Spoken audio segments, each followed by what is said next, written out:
Shalom. Puji nama Tuhan, kita akan mulai ibadah kita pada sore hari ini. Seberapapun kita yang ada di tempat ini, kita akan mulai sukacita kita memuji Tuhan. Amin. Mari kita tundukkan kepala kita satu dalam doa. Bapa, kami mengucap syukur, terima kasih Tuhan, sampai sore ini Kau masih menyertai kami Tuhan. Terima kasih Yesus, ini saatnya kami memberikan yang terbaik Tuhan. Kami ingin memuji-Mu, kami ingin memuliakan-Mu, kami ingin meninggikan nama-Mu dengan segenap hati kami Bapa. Layanan setiap kami masuk dalam hadirat-Mu yang kudus. Beracara di tempat ini Tuhan, jamah kami pribadi, lepas pribadi. Terima kasih Tuhan Yesus, dan di dalam nama Tuhan Yesus kami siap memuliakan dan memuji Kau Yesus. Haleluya, amin.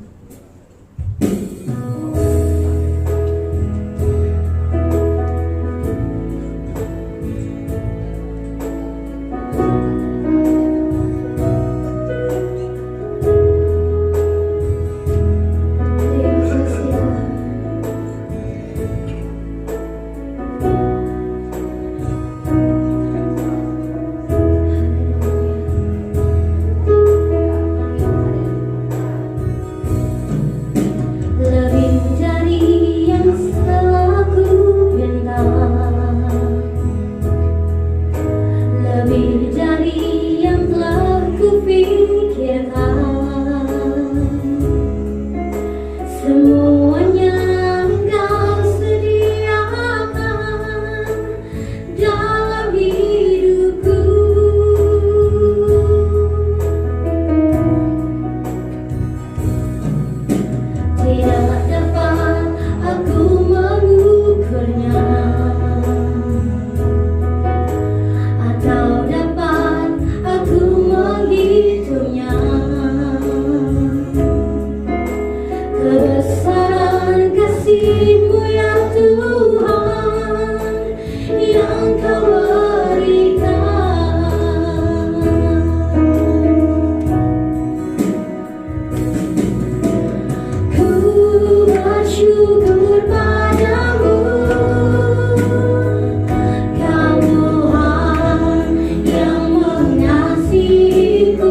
Mari katakan lagi di dalam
hidup kami sepenuhnya hanya dalam tangan kasih-Mu.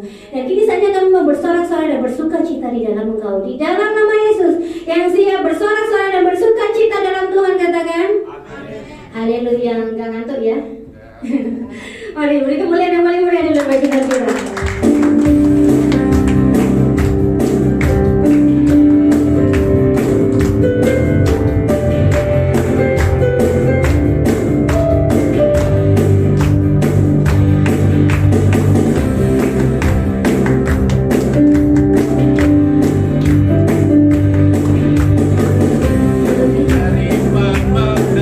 Dalam segala perkara,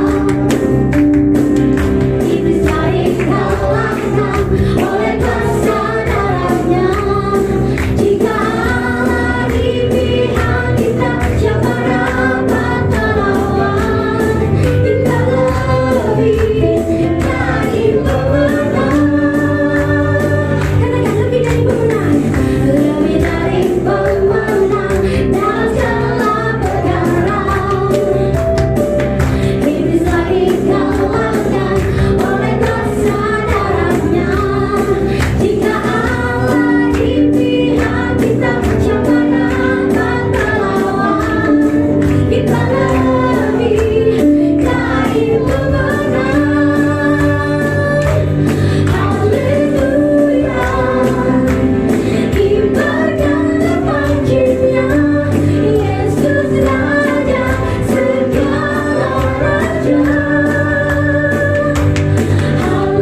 Haleluya.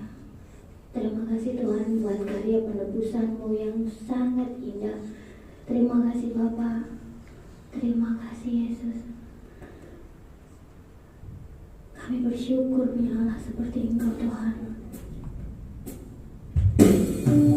Kau menebus kami bukan dengan barang yang fana, tapi dengan darah-Mu. Terima kasih buat pengorbanan-Mu Yesus. Terima kasih Bapa. Haleluya.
kasih Tuhan atas kasih setia Tuhan dalam hidup kami. Saat ini kami akan merenungkan kebenaran firman-Mu, berfirman bagi kami, karena kami telah siap untuk mendengarkannya dalam setiap hidup kami. Dalam nama Yesus Kristus, haleluya, amin. Silakan duduk. Shalom. Baik, kita akan belajar bersama-sama tentang firman Tuhan.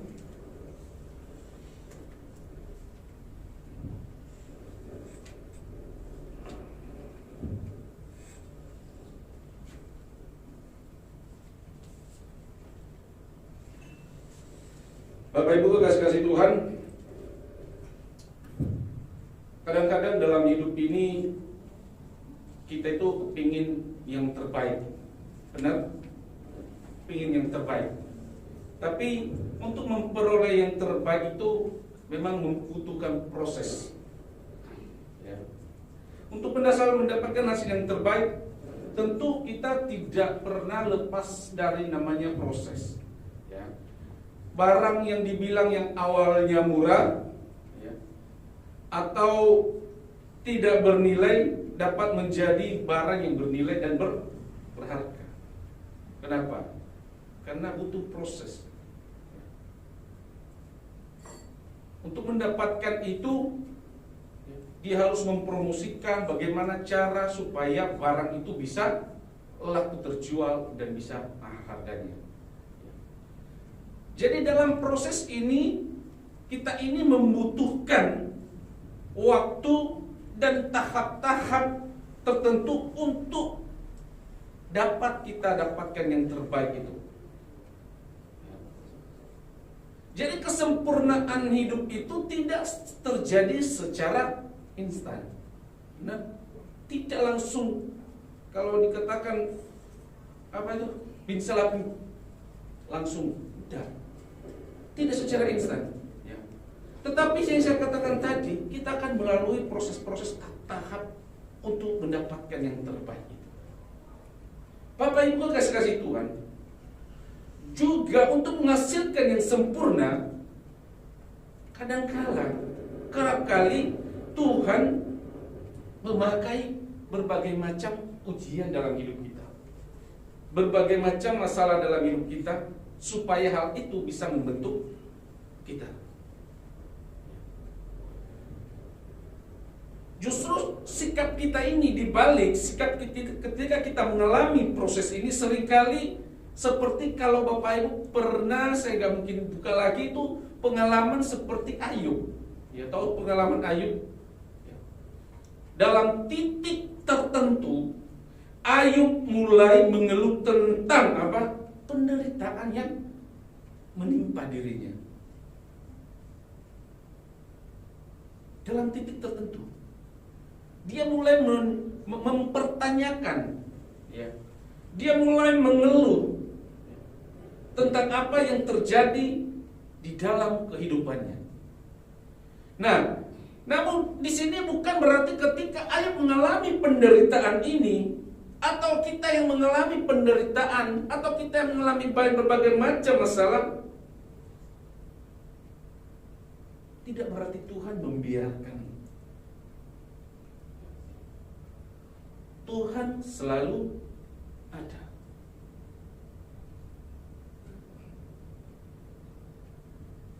Salah satu yang paling klasik yang diajukan oleh manusia adalah, kalau Tuhan itu begitu kasih, mengapa Ia mengizinkan masalah? Yang siang tadi saya khotbahkan tentang marah, dan ini juga ada kaitannya, yang mungkin bisa buka beberapa ayat nanti, ya. Jadi kadang-kadang secara kaki itu, kalau memang itu Tuhan itu maha kasih, pernah kita bertanya dalam, kalau memang benar-benar Tuhan itu maha kasih, mengapa Tuhan itu mau mengizinkan masalah? Kalau Tuhan itu memang sangat kasih kepada Ayub dan melihat betapa tulusnya Ayub, kenapa Tuhan mengizinkan? Benar? Kalau kita benar-benar melayani Tuhan, kita benar-benar sungguh-sungguh di hadapan Tuhan, kenapa kita harus mengalami masalah? Katanya Tuhan kasih. Kadang-kadang kita pertanyakan di dalam kehidupan kita, kesulitan persoalan yang terjadi dalam hidup kita, Bapak Ibu. Ya. Makanya saya katakan, masalah persoalan yang datang di dalam kehidupan kita ini, ya, itu karena kita selalu membuka celah. Ya. Namun kesulitan juga bisa terjadi, bisa karena ada rencana Tuhan di dalam hidup. Kalau kesulitan yang kamu alami itu sangat sulit sekali, itu karena Tuhan mau pakai engkau secara luar biasa. Di situ Tuhan punya rencana yang indah. Kalau kita lihat aib apa yang tidak habis semua. Itu mengalami sakit penyakit, harta, anak-anak. Tapi ketika Tuhan mengizinkan itu, Tuhan juga bertanggung jawab untuk memberkati Ayub kembali. Lebih dari yang dia punya sebelumnya. Bapak Ibu kasih Tuhan, Tuhan tidak menjanjikan bahwa hidup kita ini di dunia ini adalah dalam bentuk kehidupan yang tanpa ada kesulitan, tanpa ada satu masalah. Tetapi di sini Tuhan menjanjikan bahwa kalau kita hidup di dalam Dia, maka kita bisa menjalani kesulitan apapun dengan damai sejahtera. Pernah nggak punya masalah tapi tetap Anda damai dalam menghadapi masalah itu? Anda punya masalah, Anda tetap bersyukur dengan masalah yang apa Anda alami. Pernah? Atau ketika punya masalah, tidak pernah bersyukur, menyalahkan Tuhan terus. Kalau saya pernah mengalami, Bapak Ibu. Saya bersyukur dengan apa yang saya alami. Karena di situ saya tahu, sekalipun belum saya lihat, tapi saya yakin dan percaya Tuhan akan memberikan yang terbaik. Saya tidak tahu kapan, di mana, apapun itu saya tidak tahu. Karena saya tidak bisa memaksa Tuhan. Tapi yang saya tahu, Tuhan akan memberkati saya. Itu saja. Amin.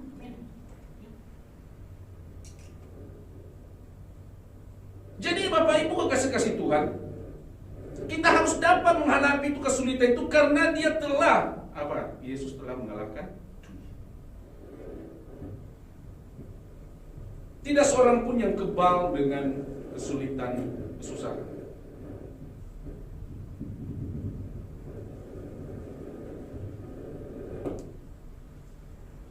Coba buka di dalam Mazmur 34 ayat 19.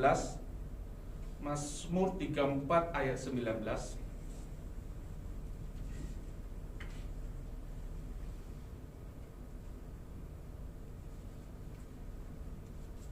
Tuhan itu dekat kepada orang-orang yang patah hati. Dan Ia menyelamatkan orang-orang yang remuk jiwanya. Tidak seorang pun yang kebal terhadap kesulitan dan kesusahan. Tetapi mereka yang hidup di dalam Yesus akan selalu ada kekuatan. Benar? Kalau Bapak Ibu, ya, kenapa selalu ada kesulitan? Saya sebenarnya nggak sanggup menjalani, tapi karena saya punya Tuhan yang luar biasa, makanya saya ada kekuatan. Benar? Tidak ada yang sanggup mengalami kesulitan apapun, kekebalan dalam hidupnya dalam menghadapi setiap masalah yang ada. Tetapi mengapa dia mampu menjalani itu? Karena Tuhan yang memberi kekuatan. Kenapa Ayub sanggup mengalami itu? Dia ikhlas karena Tuhan yang membela dan memberikan kekuatan kepadanya. Amin. Jadi ketika kita sedang merasa dalam lembah kekelaman, ketika kita dalam keputusasaan, tidak ada daya lagi, tidak bisa apa-apa, maka justru di sini kita terdorong untuk mendekat kepada Allah. Ada enggak orang sudah kesulitan, lalu dia menjauh dari Tuhan? Ada. Ada orang mengalami kesulitan, dia semakin dekat kepada Tuhan. Ada.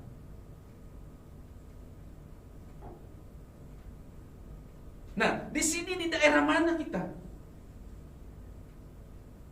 Apakah kita tetap bersama Tuhan ketika kita mengalami titik terendah tersebut? Ada titik-titik terendah dalam hidup ini yang mungkin, aduh aku tidak sanggup, maunya mau bunuh diri rasanya. Ada. Saya bisa katakan, saya pernah juga mengalami rasanya, aduh,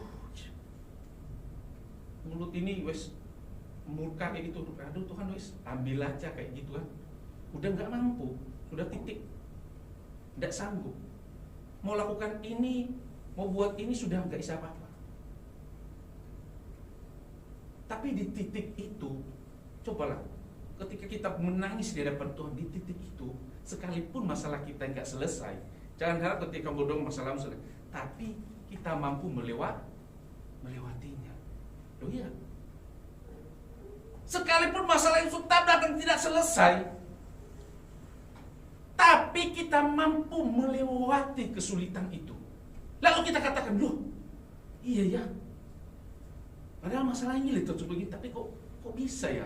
Ya itu tadi, ada kekuatan yang Tuhan berikan kepada kita. Kita mampu mengatasinya. Bukan dalam hal mengatasi masalahmu akan selesai, tapi ketika engkau menjalani hari-harimu, masalah yang kamu hadapi, ada damai sejahtera ketika kamu berjalan. Kalau Anda merasakan begitu ya, punya masalah contohnya, tapi rasanya damai-damai aja melewatinya. Itu pasti Tuhan memberikan kemampuan bagi kamu untuk bisa mengatasi itu. Bukan Tuhan memberikan sesuatu bagi kamu, dikasih duit, dikasih rumah, selesai masalah muda. Justru dikasih duit, kadang-kadang dikasih rumah, tambah berumit masalahmu. Bingung. Loh, kok nanti tak kasih ini, bingung, mulai berpikir yang aneh-aneh.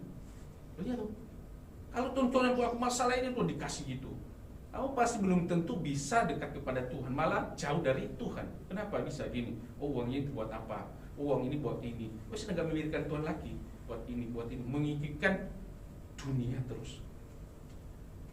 Kalau sudah dapat begitu, justru Tuhan pakai berbagai macam cara, sehingga kamu pun tanpa menyadari Tuhan itu luar biasa menuntun engkau. Amin. Jadi kita lihat di sini Bapak Ibu, kekasih-kasih Tuhan, kesulitan-kesulitan yang dialami bisa jadi cara untuk kita lebih mendekat kepadanya. Kalau kita lihat, Tuhan bisa saja melepaskan Yusuf dari masalah yang dihadapi, benar? Tuhan bisa saja membebaskan Yusuf dari apa? Dari penjara. Tuhan bisa saja membebaskan Daniel dari gua singa supaya jangan masuk. Atau meluputkan Paulus dari perahu yang terdampar. Tuhan mampu melakukan itu semua. Tetapi kenapa Tuhan tidak melakukannya? Justru kalau Tuhan melakukan itu, kita tidak pernah lihat Yusuf yang kita dibaca di dalam Alkitab. Ya benar. Kalau Tuhan tidak melakukan itu, Paulus terdampar dia, kita juga tidak bisa lihat luar biasanya Paulus. Kalau Daniel, Tuhan meluputkan Daniel dari gua singa, gak ada orang yang melihat kedahsyatan Tuhan itu. Makanya kadang-kadang begitu loh, kita menghadapi itu tidak diluputkan, supaya kita tahu, supaya sekeliling kita tahu, mereka diberkati dengan apa yang kita alami. Amin. Makanya kan kenapa kalau orang kesaksian itu kan diberkati. Saya mengalami ini kemarin ini, tapi sekalipun tidak selesai, tapi ada saja yang Tuhan berikan dalam diri saya sehingga saya mampu. Ya benar kan seperti itu. Saya mampu mengatasinya, saya mampu mengalami segala sesuatu itu. Jadi kadang-kadang Bapak Ibu, kita lihat di sini, tetapi Tuhan ini tidak melakukan. Justru di sini di tengah kelemahan anak-anaknya, Tuhan selalu ada jalan keluar bagi mereka. Ya. Kesulitan-kesulitan yang kita alami, kesulitan yang kita hadapi, ya, membuat apa? kesombongan kita terkikis. Ketika kita mengalami itu, mulai terkikis kesombongan kita, dan kita mulai rendah hati. Kalau tidak begitu, yang Anda ngomongkan kesombongan terus, dan tidak ada rasa rendah hati sama sekali. Menganggap remeh orang di sekitarnya, merasa dia pintar sendiri. Tapi kalau orang sudah mengalami begitu, pasti ketika dia ngomong dia rendah hati. Seberapapun yang dia miliki, dia akan tetap rendah hati. Karena kenapa? Dia sudah pernah ada di titik terendah. Dia sudah pernah mengalaminya. Nah, ini proses yang kerap Tuhan gunakan untuk mengubah karakter kita, supaya kita semakin serupa dengan Kristus.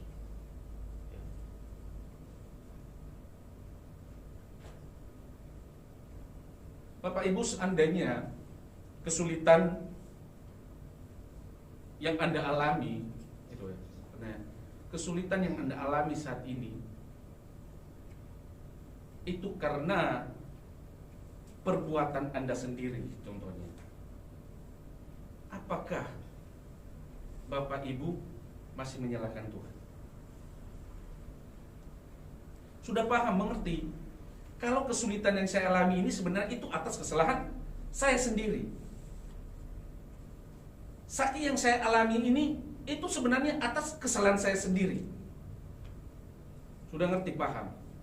Apakah Bapak Ibu masih menyalahkan Tuhan dengan keadaan yang Anda alami? Pertanyaannya, masih menyalahkan Tuhan? Enggak ada yang jawab. Enggak ada orangnya, Rek.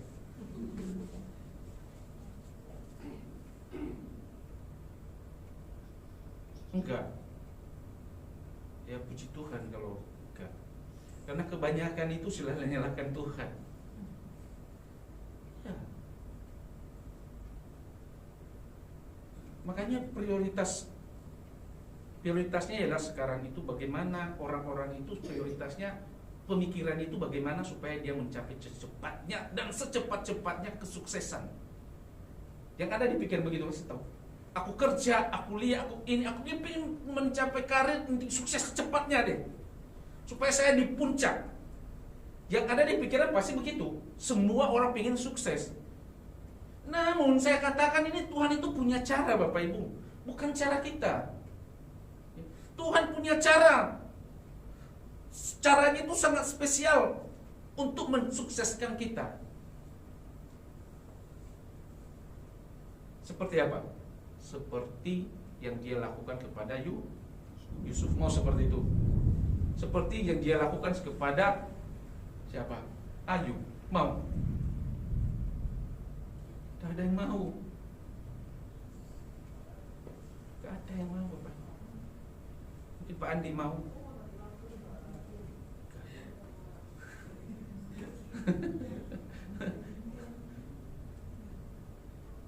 Sampai harus sakit terbaring, lalu memohon-mohon teriak kepada Tuhan sampai segitu. Mau? Udah pernah lo dialami sama Pak Andi? Benar. Lo itu seperti dialami seperti Ayub, benar dong. Itu kisah saya kalau lihat ini kayak Ayub, habis semua dihabisin, sehabis-habisnya. Tapi kenapa? Sekalipun di dalam hal kesehatan dia bersungguh-sungguh, tetapi dia tahu kebaikan Tuhan itu masih tetap ada dalam dirinya. Amin. Sehingga ketika dia tahu bahwa dia tidak berharap kepada orang, kepada manusia, dia berharap kepada Tuhan. Sekalipun dia seperti istri Ayub mengutuki alammu, seperti itu dia mau melakukan seperti itu, kesal kepada Tuhan, menyalahkan Tuhan atas apa.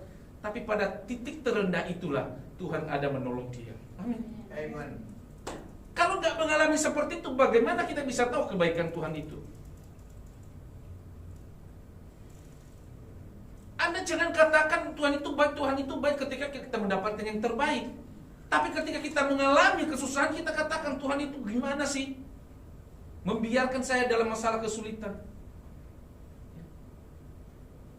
Jadi tidak ada jalan pintas meraih sukses. Yusuf harus melewati suatu perjalanan menurun di dalam hidupnya. Ya.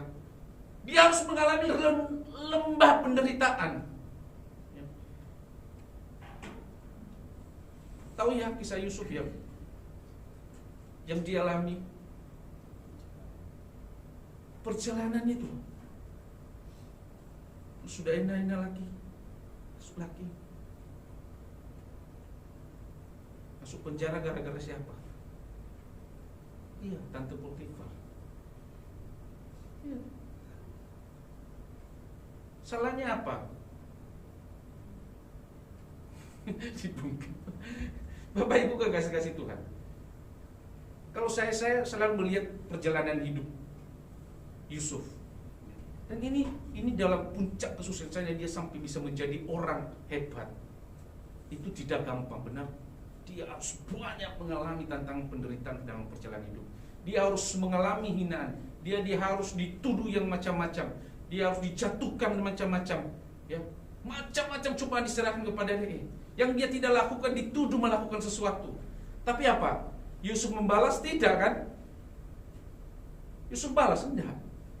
Membela diri? Enggak. Kenapa?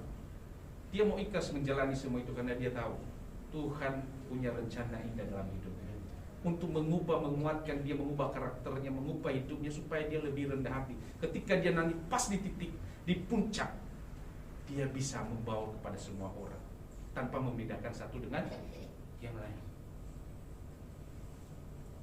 Lihat kan kalau orang tiba-tiba kayak itu, lihat di apa itu binary option itu, Indra Kents, siapa lagi, Tony Salmanan, kan uang kan secepat itu. Hasil apa? Gampang kan bilang mau beli mobil murah banget. Gitu. Karena kenapa? Gampang, gak keringat. Hasil dari itu juga. Ya, ketika dia di puncak, murah banget, ya. Sampai dia ngomong gini loh, Tuhan aja bingung loh.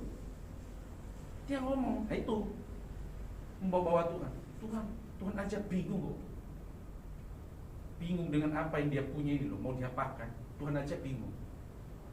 Makanya orang-orang kaya yang asli itu kan ngomong, aduh, baru ratusan miliar begitu, orang yang 200 triliun aja enggak kayak gitu tuh. Ngomongnya begitu. Kita di puncak, apa yang terjadi? Itu akhirnya hancur. Karena kenapa? Tidak bisa mengubah karena kesombongan yang ada terus, yang ada begitu terus. Yang diomongin dirinya sendiri, diomongin terus. Ada orang nggak kalau kita ngomong terus yang diomongin dirinya sendiri, tentang dirinya terus, nggak kasih kesempatan bagi orang lain. Orang baru bilang kemarin aku mau ke pasar, enggak, aku kemarin ke sini, aku kemarin mau ke Jakarta, enggak, mau ke Singapura kok. Pokoknya wes enggak mau. Puas kayak gitu. Tapi kalau udah diproses karakternya, pasti itu tantangan apapun yang dihadapi ke depan dia sanggup menghadapi karena sudah melalui proses. Kalau Pak Andi biasanya kerja di Mas itu ada proses. Mas Andi proses. Jadi Bapak Ibu kekasih Tuhan, pernahkah kita mengalami pergumulan hebat saat ini? Ya. Kita lihat, ikuti proses Tuhan. Ikuti proses Tuhan. Selama 13 tahun Yusuf bersedia melewati pasang surutnya kehidupan tanpa apa? Tanpa mengeluh. 13 tahun loh. Pasang surut dalam hidupnya tanpa mengeluh dikatakan. Sekalipun di dalam kehidupannya tidak ada satupun harapan. Ya. Tetapi ketika dia tidak mengeluh malah mengatasi itu semua, Allah mengangkat dia menjadi penguasa kedua di Mesir. Ya toh? Nomor 1 Firaun, dia nomor 2. Tapi tidak segampang itu. Dia melaluinya selama 13 tahun. Lalu kesah, proses. Ada proses yang harus kita alami. Ya. 2 tahun kemudian, tahun ke-15, dia menyaksikan kesetiaan Allah. Benar. Di tahun ke-15 dia berusaha, dia lihat apa yang dialaminya. Kalau kita lihat di dalam Kejadian 45 ayat 7 sampai 8 bagaimana di tahun ke-15 ia menyaksikan kesetiaan Allah yang dialaminya kepada saudara-saudaranya. Ya toh, Akhirnya saudara-saudaranya datang ke masjid. Dan selama menjalani berbagai permasalahan dalam kehidupannya, Yusuf terus berusaha melakukan yang terbaik, menjalani fokus dan selalu pada tujuannya. Ya. Jadi kekasih-kasih Tuhan, mari kita ikuti proses Tuhan. Jangan proses diri kita sendiri. Yang kedua, jalani proses Tuhan dengan penuh keyakinan. Nah, kalau Anda ingin menjalani proses Tuhan, ya kita harus yakin. Nah, sama seperti ini. Oh, biasanya kita mau pindah gereja, kita ini mau apa? Ya, jalani proses Tuhan, tapi dengan penuh keyakinan. Jangan tanggung-tanggung. Hari ini aku percaya di Tuhan, terus besok cari-cari donatur lagi. Hari ini jadi bimbang. Sudah sepakat, ya serahkan oleh Tuhan, amin. Besok lagi, Ustaz telepon saya cari donatur lagi ini. Waduh, itu bimbang. Tuhan ini, aduh koniku kemarin saya semangat ngomong, aku percaya Tuhan yang bela. Saya cari-cari aku, manusia lagi nggak cari aku. Itu. Ikuti proses Tuhan dengan penuh keyakinan, yaitu iman.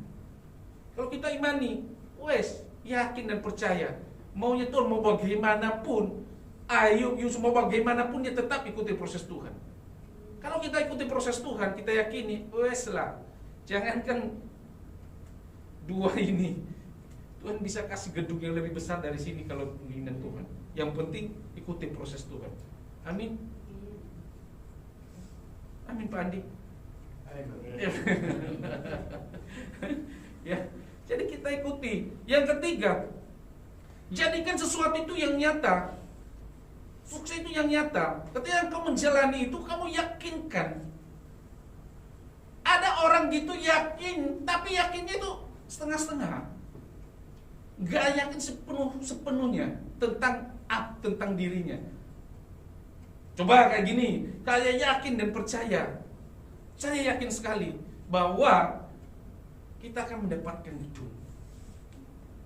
Amin. Tapi saat itu bilang amin. Tapi besok masih pemikiran, sing cili-cili air lah, kemarin ngomongnya sing gede. Saya ini, wes pokoknya nanti tempatnya kita cari kecil-kecil aja. Kan bingung. Wes yakin Tuhan kayak sing gede, saya ini bingung. Wes sesuai dana kita cari kecil-kecil. Wes lah, serah nombe Tuhan, Tuhan pasti yang belong pekerjaan Tuhan ya. Amin. Diangan-angankan aja, seperti nanti tempat tidur seperti apartemen mewah, diangan-angan seperti itu. Pilih kisah nyata. Yakinkan, gak ada yang mustahil bagi Tuhan. Orang yang kesini aja beribadah heran dengan keadaan kita. Herannya kenapa? Kalau saya ketemu sama Jumat itu ngomong-ngomong kayak gitu, heran ya. Padahal kita lihat dimana gini kok biaya begini, kasih makan gini. Loh, kita bilang kan kita kok yang berkati Tuhan kok kita. Makanya selalu kali ditanya itu, yo Tuhan toh, cuma berkati, Tuhan berkati toh.